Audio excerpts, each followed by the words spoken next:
Hello and welcome to The Last Words. Today, in the wake of Afzal Guru's hanging, we ask, has the time come for India to abolish the death penalty? That's with former Attorney General Soli Sorabji, former Solicitor General Gopal Subramaniam, former Law Minister Ravi Shankar Prasad, and one of India's foremost civil rights lawyers, Colin Gonsalves. Colin Gonsalves, 140 countries have either abolished the death penalty or given up using it in practice. India is just one of 21 where it is still being used. Why do you believe the time has come for India to give up the death penalty? I think, Karan, there's too much of a kind of a festering wound in India. Too many atrocities committed by the state. The Babri Masjid demolition, the attack on the Golden Temple, the killings of Muslims in Bombay, the killings in Gujarat. There's so much anger and resentment in society, giving rise to all kinds of criminality and the rise of violence and discrimination. India has become a very, very unsafe country to live in, and the state must set an example. The state must set an example. How does this anger in society that you're referring to lead to the argument that India must give up the death penalty? I'll tell you, the death penalty has a multiplier effect. When the state engages in violence by hanging people, and that hanging results in people bursting crackers and distributing sweets and celebrating, there's a huge multiplier effect. Okay. All kinds of ripple effects of, violence is good, retribution is good, killing is good, hanging is good, revenge is good. And that kind of statement by the state, that kind of example by the state, actually has a very, very undermining effect on law and order in society and peace in society. Let me bring in an opposite view to yours. Ravi Shankar Prasad, you've been a law minister. Your view is almost the opposite of Colin Gonsalves's. Why do you believe the death penalty must be retained? Karan, we need to see it in historical perspective. Indian Penal Code is in existence from 1860. Pre-1956, if you did not award death penalty in the case of a murder, you had to give reasons. Thereafter, Section 354 of the CRP has been amended. If you have to give death penalty, you have to give special reasons. And thereafter, the rarest of rare cases have come.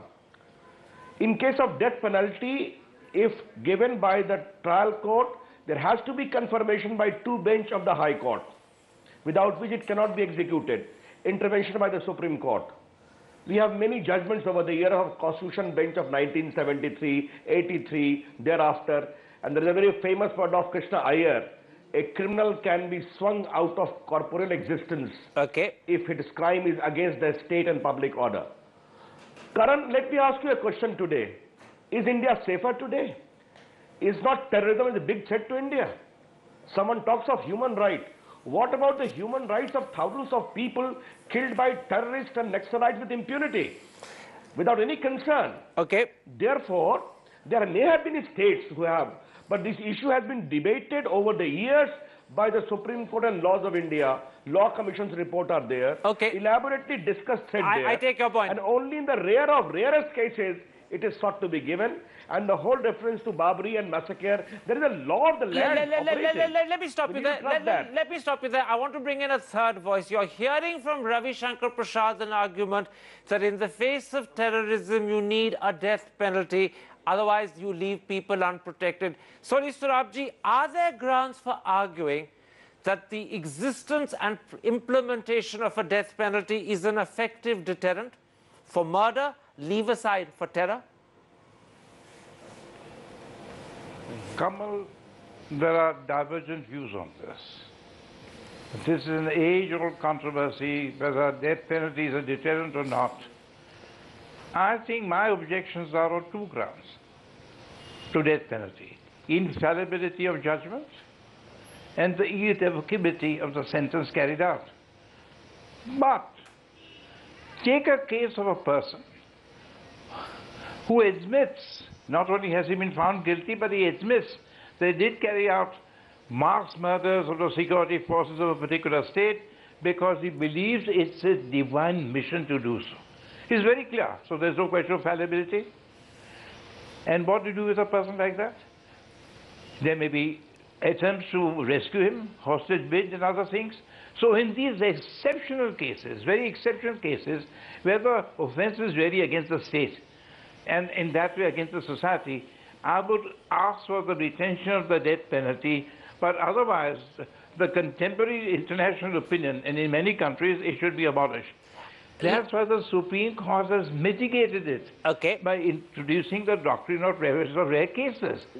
And if I may just give an example, wasn't Kasab rarest of rare case? Yes, but I'm afraid I'll come to this question of rarest of rare in a moment's time, because the Supreme Court itself last year has begun to question the uniformity and the lack of sometimes judgment with which that phrase rarest of rare is interpreted. But let's leave that aside for a moment. I want to raise with Gopal Subramaniam a very widely held common view that a country like Saudi Arabia has a very low crime rate because A, they have the death penalty, and B, in addition, you have severe punishments like amputation of limbs or other parts of the body. Is there a good reason, Gopal Subramaniam, for connecting low crime rates with severe punishments, or is that just a popular fallacy?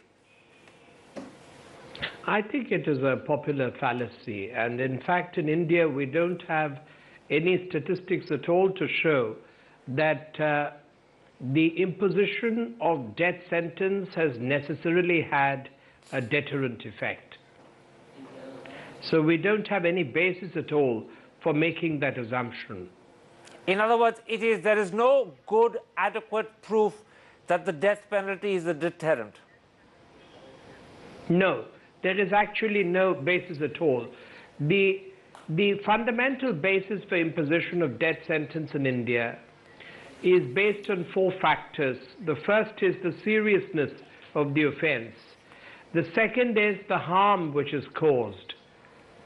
And the third is whether it is necessary to encourage desistance of that offense. Okay. And lastly, of course, is the quality of evidence being, as Soli said, totally unimpeachable. Let's, gentlemen, focus a little on the Indian situation specifically. Colin Gonsalves, in July 2012, 14 retired Supreme Court and High Court judges called on the President to commute 13 death sentences because these judges believe they had been erroneously upheld by the Supreme Court either out of error or ignorance. Then, a few months later, in November 2012, the Supreme Court itself found that the standard rarest of rare was not applied uniformly and that the norms of the death penalty needed to be re-looked at. What do these 2 instances tell you about the way the death penalty is applied in India? Well, it tells us that the death penalty is applied wrongly by the apex court itself. And there was an earlier judgment in 2011 of a bench headed by Justice S.P. Sinha, which categorically declared that at least six judgments of the Supreme Court had failed to follow the standard of the constitutional bench in Bachchan Singh's case. And Bachchan Singh had said that apart from the heinousness of the crime, which is one of the conditions to be satisfied for imposition of death penalty, the second condition was that the person should be incapable of being reformed, and to prove this, the onus was on the state to lead evidence that the individual was incapable of being reformed. And the Supreme Court said in all these six cases, and perhaps many more, the Supreme Court had focused only on the heinousness of the crime, and there was no reference at all as to whether the person was capable of being reformed or not. Ravi Shankar Prasad, if the judges themselves admit either to error or to lack of uniformity, doesn't that clearly suggest that the way the death penalty exists in India needs to be at least seriously reconsidered? There are two issues, Karan. Let me clarify it. First, on fundamental principle. An element of deterrence and an element of pain is integral to punishment. If a court passes a money decree against Karan Thapar, it will be painful because parting with money is painful. Therefore, pain is integral to punishment. But can I interrupt and put this? Is not a lifetime spent in jail also painful, particularly if it's interpreted as the entire natural span of life and not just limited to 14 or 20 years. That's sufficient pain, surely. In view of short time, allow me to develop my point. The point I'm trying to highlight is there is already a law that in case of awarding death penalty, you have to give special reasons. Secondly, a rare of rarest cases.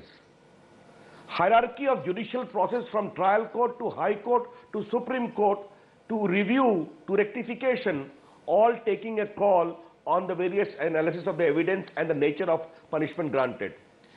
And lastly, judicial discretion is a part of the process. I have my very serious reservations in the light of many other constitution benches that reforming the particular criminal is the conclusive element to be taken into the rare of rare cases. Okay. By that logic, Mr. Karan Thapar, even Ajmal Kasab being a young man, one can say he can be reformed subsequently, as Soli said about his religious zeals. Therefore, please, that theory should not be overstated. Okay. What I'm trying to highlight is this.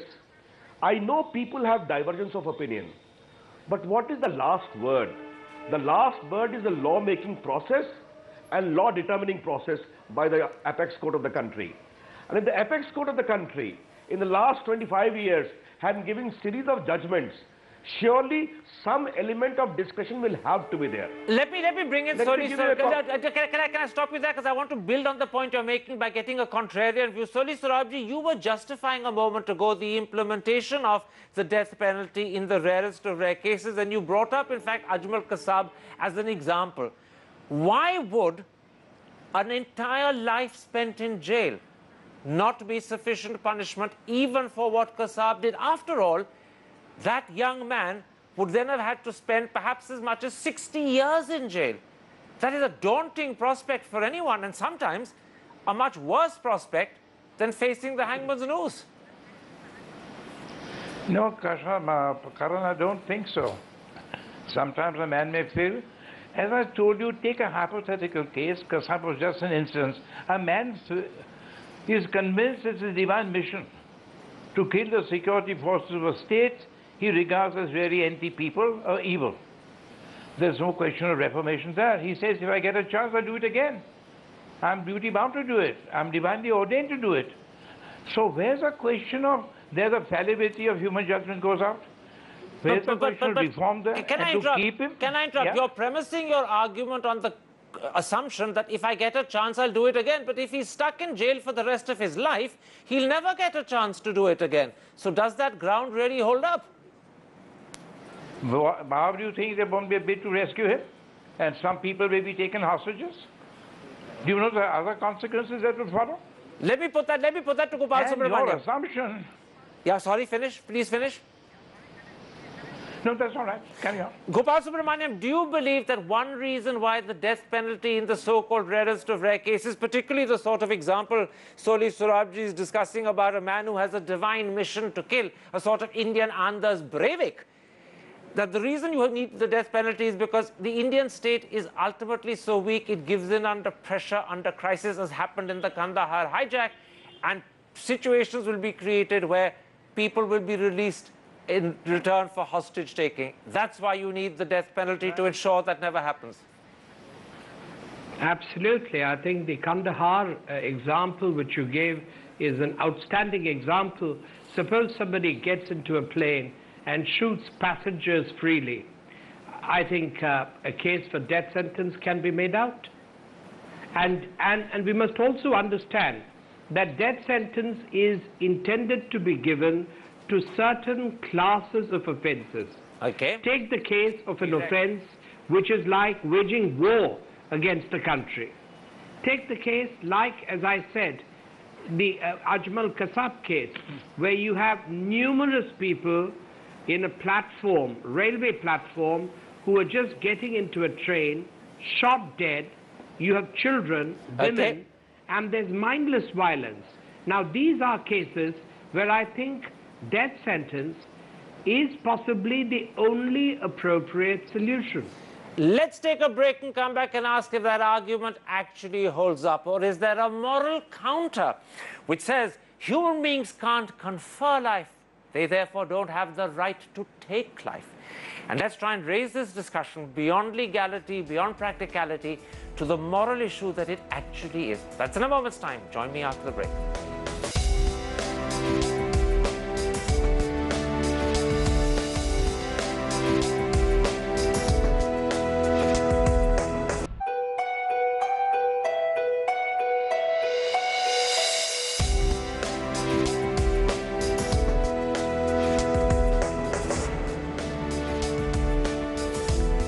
Welcome back to The Last Word. We're discussing the death penalty. Gopal Subramaniam, for many people, the death penalty is not a legal or a technical or practical issue, but a moral issue.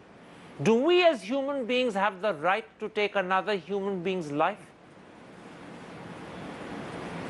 Well, I think it's a completely philosophical issue, but viewed, I think, from the standpoint of what you would call a social order, there can be sanction which can be granted by society in extreme circumstances to defend itself. And this includes taking a human life? Yes. Ravi Shankar Prasad, let me put it like this. Human beings can't confer life. Do they have a right to terminate it? Karan, the moral issue you are raising, is it going to be criminal specific accused of heinous offences, or it is also a societal context? Social order, public order, security of the state are also constitutional concepts recognized world over. If I take your logic, why should Indian forces kill in a war the forces of a foreign country, hostile country intending to take over India? Can I interrupt and put this to you? I'm not saying death penalty versus no punishment. I'm saying death penalty versus a lifetime in prison or some other equally horrible punishment. And in that context, do we have a right to take a life? Karan, I'm telling you, only explaining that whole issue to you.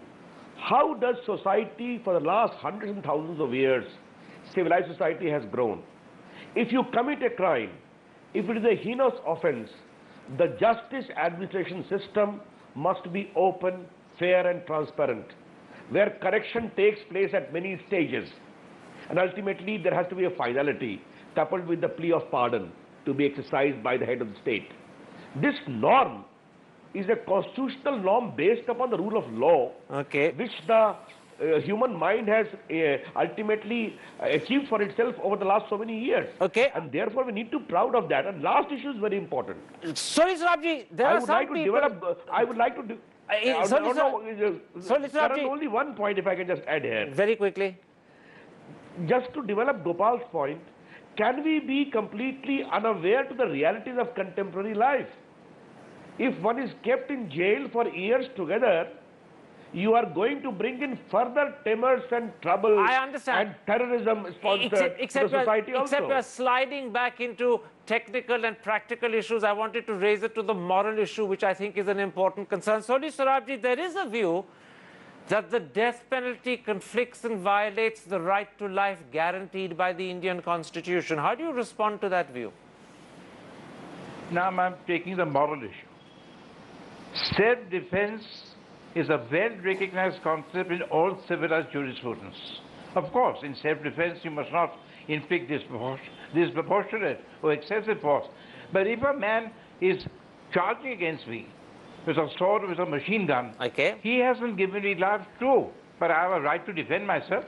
So what am I supposed to say? No, I won't defend myself because God has given you life and I won't do it. That makes a mockery of the doctrine of self-defense. I repeat, self-defense does not mean excessive force. But in a given situation like that, what do you do? And if you take this view to the logical conclusion, you cannot, even in a war, really kill enemy forces because you haven't given them life. Let me give the last word to Colin Gonsalves, who I think is the only person on my panel who unequivocally believes that the death penalty should be countered and abolished. How would you answer very quickly the arguments made by Ravi Shankar Prasad, Soli Sorabji and Gopal Subramaniam, none of whom really accept my moral position that the death penalty is morally wrong? How would you counter that? But very quickly, because we're right out of time. Yeah, yes, I believe fundamentally above the law stands morality. Above everything stands spirituality. It is fundamentally dehumanizing and debasing to take life. And I think Gladys Stein said it wonderfully when her husband and sons were killed and burnt alive. She said, don't take life in my name. I don't want any more hatred. I don't want any more pain. I don't want any more suffering. I don't want the death penalty for them. Above everything stands morality. I'll leave you with the last word, although I'll point out that the other three members of my panel do passionately probably disagree with that viewpoint. Clearly, this is an issue that we need to think about very deeply. It's not an easy issue to answer. Individuals will have their own answers, but it's one that as a country we're facing up to today, and we need to think about deeply. Goodbye. Good night.